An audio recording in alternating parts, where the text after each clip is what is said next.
ụmụ Igbo egugokwa ntị maka akụkọ iri gbara n'elu n'ụbọchị taa nke iri. Ndị obodo United Arab Emirates adọga aka na ntị were nye ndị ọrụ ọdụ ụgbọelu iwu ka ha kwụsị ibubatara ha ndị Naijiria n'ime obodo ha. Ha gara n'ihu kwuo nke a na usoro eji ebubatara ha ndị Naijiria ma ọ bụ usoro mmekọrịta ha na ndị Naijiria bụ nke eji abata na ya bụ obodo United Arab Emirates. Ha gara n'ihu mee ka anyị mata na ọ masị ha dịka esi ebubatara ha ndị Naijiria. Ọ bụ nke a mere ha ji wee dọọ aka na ntị kwuo ka ndị ọrụ ụgbọelu niile kwụsị ibubatara ha ndị Naijiria n'ime obodo ha.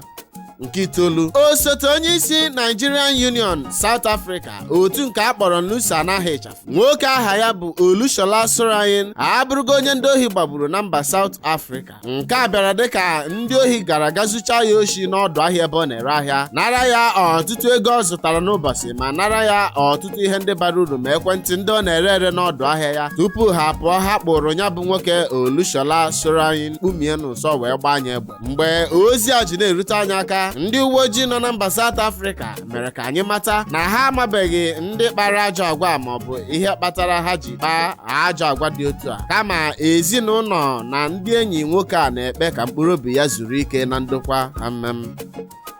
Nke asatọ, Nigerian Defense Chief Leo Irabor enyere iwu ka ndị jeneral ruru 50 nke sitere na Air Force, Navy nakwazi ndị nke amị obodo anyị kwụsị ọrụ ma wetakwazi akwụkwọ ha ji kwụsị ọrụ. Nke asaa, dịka ọdụ mmanụ petrol abụọ nwụrụ ọkụ n'Enugu Onitsha Expressway nke dị n'ime Anambra steeti, nke mere gọvanọ Willie Obianọ jiri wee jee ileta ka ọ mara ka nya bụ ihe siri wee mee ebe a. Dịka o ruru ebe nya bụ ọkụ gbara, o jikwazi ohere a wee mee ka ọha na eze mata dịka o bechara akwa wee nye ndị nya bụ ọkụ bibịara akụnụba ha. Ọ nọkwazi na nya bụ ebe wee kwuo na gọọmenti Anambra steeti ewerego ọnọdụ na nya bụ ọdụ mmanụ petrol abụọ. Nke isii, ọkụ agbala Kọmputa Village Otigba nke dị n'Ikeja Lagos. Ozi ruru anyị aka mere ka anyị mata na anya bụ ọkụ nke gbara Kọmputa Village agbachaghị dịka anya bụ ọkụ siri wee kwado ịgba, maka na ndị ọrụ fire service zara ogbe ọgụ site n'ịbịa ngwa ngwa mgbe anya bụ ọkụ emebibeghị ọtụtụ ihe wee tinye anya bụ ọkụ tupu o repịa ọtụtụ ndụ nakwazi akụnụba ndị mmadụ. Mgbe ozi na-eru anyị aka ji rute anyị aka, enwebeghị ihe akpọrọ aha a sị na ọ bụ ya butere ya bụ oke ọkụ. Nke ise, ndị ụlọ ọrụ Economic and Financial Crimes Commission nke akpọrọ EFCC n'aha ịchafụ agalaba nke dị n'Enugu steeti ejidego Christian Okonkwo Aniago maka iji gwuo Emmanuel Chukwu Ejiofor Chandum nke ọnụ ahịa ya ruru 16 million naira. Mgbe ozi a ji na-erute anyị aka, ya bụ nwa amadi Christian Okonkwo Aniago aka na abụọ aghọgo ya otu aka dịka ọ nọ n'ogige ndị Economic and Financial Crimes Commission. Nke anọ, ndị na-ekpokọba egwuregwu bọọlụ Champions League ayọọ na ndị mmadụ bụ ndị egwuregwu bọọlụ na-amasị na ọ bụ eziokwu na egwuru ya bụ chacha maka Champions League round of 16 ugboro abụọ, kama ka ndị mmadụ gara iwe iwe na ihe a na-emekwanụ bụ ka ọ dị mma. Ozi nke a bụ ozi sitere n'aka ndị UEFA wee ruo anyị aka.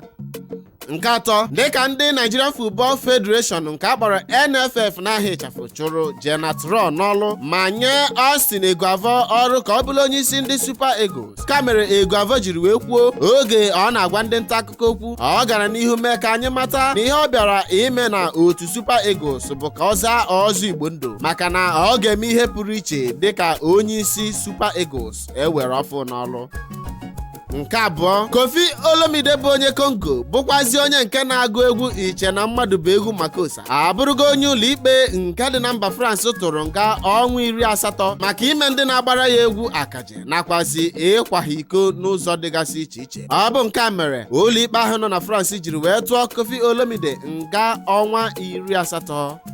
Nke mbụ na akụkọ iri gbara n'elu n'ụbọchị nke taata, onye isi ala Naijiria mgbe gara aga bụ President Olusegun Obasanjo anọdụgo ebe ọ na-ekwu okwu na ọgbakọ ndị Global Peace Foundation and Vision Africa were kwuo na naanị ndị amị obodo anyị ma ọ bụ ndị Air Force nakwazi Navy agaghị akwụsịnwu bandit na mkpamkpa ndị terrorist na-akpa n'obodo a. Ọ nọkwazi n'otu ebe ahụ wee kwuo na onye isi ala anyị bụ President Muhammadu Buhari emechaghị ihe niile dị ya n'aka ma mechaa ihe niile ọ ga-emenwu anwụ n'ime obodo anyị Naijiria na onye ọbụla na-ene ya anya n'aka imekwazi ihe ọzọ maọbụ ịkpa ike ọzọ n'ime obodo a na ọ dị ka ịpịa ịnyịnya nwụrụ anwụ ihe. Igbo dị ọma na-ege anyị ntị n'onu, ọkwa n'ebe a ka anyị ga-adobere ya n'akụkọ iri gbaa n'elu n'ụbọchị nke tata. Ọ kabụrịsị iche oku ka ị na-anụ onye n'ụlọ mgbasa ozi isi mbido telivishọn. Ka emesịanụ.